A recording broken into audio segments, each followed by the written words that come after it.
are covering the common birds of the Midwest or Kansas City or, you know, this part of the country that you see at your bird feeders. And nowhere can you start a program like this without starting with America's favorite songbird, the Northern Cardinal. Now, if you're from the West Coast or the Pacific Northwest in the United States, you may not know what the cardinals are other than having seen them on postcards and things like that. But the Northern Cardinal is a very common bird in our area. It's primarily a southern species. It occurs in the state bird of many of the southern states. My home state, North Carolina, it's the state bird of that. So, but they're also a prime example of what's known as sexual dimorphism, meaning that you can tell the male and female apart by their appearance. So the female cardinal is brown with red highlights, whereas the male it's beautiful stark red with a black around the face, and they're in a family of birds known as grosbeaks because of that big beak of theirs. So one of the most common birds of our area, and if you put out bird seed, you can almost always attract these. They do tend to come in the later hours a lot more heavily. When you're bright red, you know, you're a target of predators and things like that. So they can be kind of sneaky, but they are. It's hard to imagine a bird feeder station without a few cardinals, males and females. Now, one of the smartest birds that we know of that comes to bird feeders are the black-capped chickadees. If you live in southern Missouri or in the southern United States, you have Carolina chickadees, but up here and further north of here are the black-capped chickadees. And these are members of a group of birds, old world birds known as tits. There's titmice and chickadees that comprise this family. But these guys are so smart. They come in. A lot of times they'll eat whole the seed, they'll eat peanuts, they'll eat lots of things. But if they have to crack open a seed, if you watch them, they'll take and hold that sunflower seed between their feet and they'll peck on it real hard and crack it open and get that seed heart out of there. So the chickadees are very common, very smart. Love, you know, the little thing, known fact about them is that other birds actually follow chickadees around, especially in winter, because they're so good and so curious and good at finding food that other birds follow them around to help them find food as well. So their close cousin, the tufted titmouse, again, that name, it's in that same group of birds. The chickadees and the titmice are there together. Now this little gray crested bird, a lot of people will call and say, I've got a little baby cardinal at my feeders, and they think that the titmouse, because it does have the little crest on it, is a baby cardinal, but they're completely different birds. That black eye against that gray body, they're very cute. Now these are oak-dependent birds. Not everybody has titmice because they are a little more dependent upon habitat than others, and they're not going to be in the wide open country as much as some other species. But the titmouse is a very curious bird as well. Loves peanuts, loves whole sunflower itself. Again, another bird that will crack open seeds by holding it between their feet. Now this one's a little more complex. This is the American goldfinch. Very common. I have about 75 of these in my yard right now. I have a lot of finch feeders going all winter, and we have a lot more of them in winter. And people get confused by this bird because most images they find when they open up a field guide or they see it on a postcard, most of the goldfinches look like this, which is the summer plumage or the breeding plumage. This is that canary yellow plumage that we will see, but in winter, they look like this. This is a classic winter plumage. If you're bright yellow like that in the winter months, you're going to get caught by predators much more easily. But what we're going to start seeing in the next month is we're going to start seeing them look like this. The males will start to show the bright yellow plumage poking through because they're molting their feathers or pushing out the old feathers with new feathers, and they're molting into their spring plumage. And if you can see in this picture, there's only a few black feathers on his head, so that will fill in with a nice black cap. And his wings are getting darker black, and and the bright yellow will completely take over. You can't molt all at once. It's very taxing on the bird's body to molt all that, so they gradually do it over time. And at your spring feeders, we'll get to see this molting occur. That your goldfinches will get brighter and brighter as the days go by, and then by 1st of May, they're gorgeous. They look like this, and they'll be this way until the fall when they'll molt again, that more mottled look in the fall, molting into their winter plumage.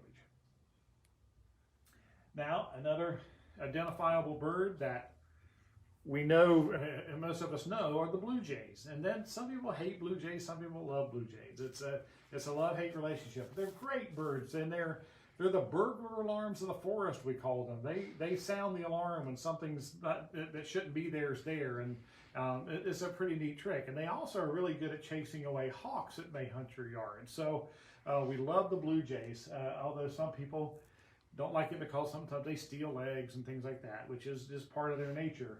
But a good offering of in-shell peanuts, like here, you can see them pulling the peanut out of the ring there. They love in-shell peanuts. And like I said, I like to attract blue jays to my yard because I like them to chase away the Cooper's hawks and the sharp-shinned hawks whenever they come around. But one of those birds that's it's just hard to misidentify. But one thing that people do is they call them bluebirds. They are not, while they are blue, they are not bluebirds. This is the eastern bluebird, which is a state bird of Missouri.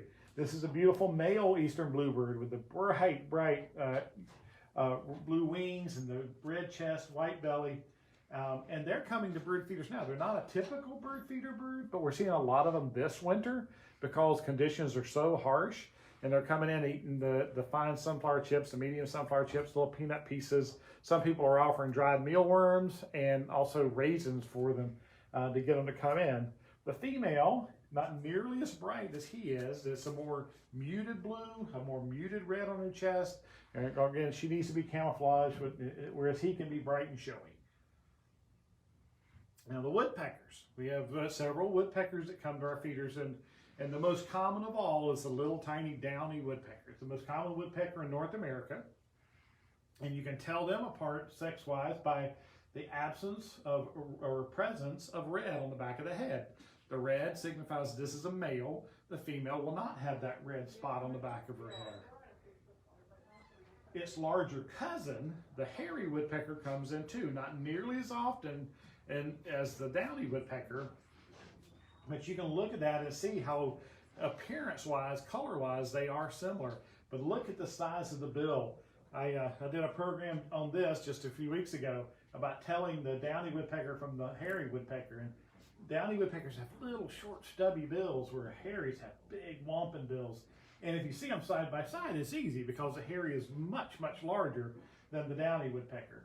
Male on the male downy, female hairy. So you can see the difference in there with the absence of the red. Now the other really common woodpecker that we have that comes to feeder is the red-bellied woodpecker. Now a lot of people get confused by this name. Now he's larger, he's a little bit bigger than the hairy woodpecker, but the red is only on the nape of the neck, all the way across the top for a male, and the female only has red back here at the very back. But people go, well, Mark, the name of the bird is red-bellied woodpecker, not red-naped woodpecker, and that's right. This picture, you can see the red on the belly, and this picture of the male red-bellied woodpecker, which, because the belly's up against a tree or up against the feeder, and it's hard to see. So the red-bellied woodpecker, and this bird is misnamed. A lot of people call it the red-headed woodpecker. That's a red-headed woodpecker. They're not as common at bird feeders, but they do come in. And there, as you can see in this bird, his head is completely red, all red, not just on the back of the neck. And beautiful black and white separated on this wing pattern on the back. So the red-headed woodpecker is very different from the red-bellied. So you may be lucky to see that. And while not super common, we've gotten a lot of reports lately of this bird at woodpecker feeders, like the peanut feeders and things. This is a yellow-bellied sapsucker. This is the Jane Hathaway bird, the old Beverly Hillbillies, as we say. This bird does exist. A lot of people think it's a fictitious bird, but it really does exist, the yellow-bellied sapsucker. And this white slash down the wing is a really good indication. The red on top of the head, the males have a red throat, the females don't. But if you see a woodpecker that you really don't recognize, it's a good bet to try to look up the yellow-bellied sapsucker, because they're in the area. Now, a couple of birds that get confused, and people think they're woodpeckers because of the way they act, and that's they cling to things upside down, they cling to surfaces, are the nuthatches. This is the white-breasted nuthatch, and it is much more common than the one I'm going to show you next. The white-breasted nuthatch does look at the world upside down. This is the most common way to see them, although he will fly in and grab a seed and fly away. But they love peanuts, they love suet, and they have a really funny call that sounds like they're laughing at you, like they're yank, yank, yank, yank kind of sound. So, but it's this winter we have a lot of its smaller cousin. This is the red-breasted nuthatch, and you can see on this one's not a very bright individual. This could be a female. I think it's a male, just with doesn't have a bright red, but some have more of a bright red belly. But look at that eye stripe compared to here. There is no eye stripe. It's just white around the eye, where the red-breasted nuthatch has the white stripe right above the eye. So, and they love to come in and sneak a peanut and fly away with it. Very, very cute birds. Oh, another bird, super common at times. I've had a lot of doves lately. This is a mourning dove, and they're one of the largest birds you're going to see at your bird feeders. And most of the time, they're feeding on the ground. They love safflower, they love millet, they love the ground throw we put on the ground for them, and they'll be increasing in numbers. A lot of those birds go south for the winter, but they'll start coming back in, and their numbers will increase gradually all into summer. So. And then the birds that feed on the ground, let's go here first, because this one is the most famous of the bunch. The Junco, the dark-eyed Junco, or slate-colored Junco, as you may see in your field guide. The Juncos are members of the Sparrow family, and they feed off the ground. There's several sparrows. I've done entire programs on nothing but the native sparrows of Missouri. But the Juncos are very, very common, and probably the next most common native sparrow mixed in with them is the white-throated sparrow. Beautiful bird, and then a lot of these yellow lores on the front of the eyes will really start to brighten up as spring comes along. So the white-throated sparrows are wonderfully common. Now, a bird that we have a lot of, and it causes a lot of confusion, are the house finches. This is a male house finch, and I want you to look at all the striping on this bird here. It's thin, but it's present on there. The male has red on top of his head, red throat, red rump. The female has no red on her, but she has that same striping he did. Hers is a little darker, but it has a pretty good sized bill, and they are very common in parts of the city and not so common in others. Just depends on their populations at the time. But the bird that most people confuse with them is the purple finch. This year we have a few purple finches in the area, not as many, but it's easy to call them a house finch because the purple finches are more famously here. They used to come down every winter. Now they're rare to come down in winter. We don't see them nearly as much. If you live up north of here, St. Joe, you get a lot more than we do down here. But there's no brown striping on this bird here where that male house finch had it. See how this has this purple wash to it. And the females have that really white stripe through the eye and white malar stripe, we call it, through the beak. So those two they're easily separated. A lot of times people see the female purple finches more easily than they do the male, so separate them out. Now we have a few of those less desirable birds at your feeders. This is the house sparrow, or English sparrow as it's known as. Lots of them. This is a male. And they're very aggressive. You usually have lots of house sparrows, not just one. But the female is not nearly as conspicuous as he is, but they're very numerous. And they're the ones that you see in parking lots most of the time. I say they love McDonald's French fries. So these birds are very urban and very associated with man. So they can be a real problem for some people. There'll be too many of them at their feeders. We usually use the can't beat them, join them mix because they like grains. So millet on the ground will kind of help keep them out of your bird feeders. But the house sparrows are very prevalent. And then the one we're having a real problem with this winter is the European starling. We call them the motorcycle gangs. All dressed in black, and they come in and they're bullies and they push other birds around.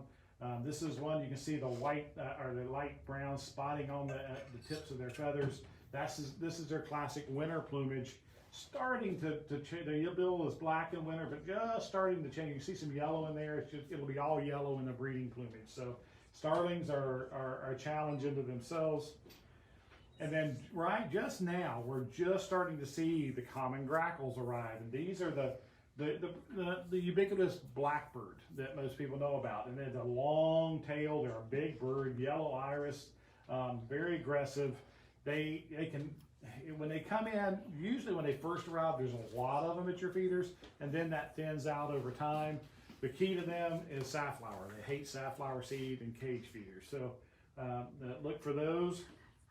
I've seen 2 brown-headed cowbirds at my feeders so far this year. Again, another bird that spends the winter south, just starting to filter in.